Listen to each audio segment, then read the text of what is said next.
Ready to supercharge your project tracking and finally ditch those guesswork estimations? First, hop into your Jira project. You'll need a project set up with active sprints. For this to work, that's key.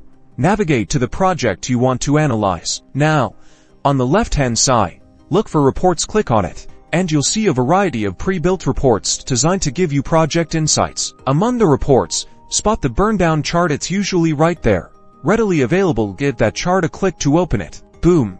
Your Burndown chart instantly generates. It visually represents your sprint progress, tracking how much work remains against the time frame. You'll see the ideal line going down, showing planned work, and the actual line, charting your team's progress. You can customize it. Notice the settings accessible around the chart here.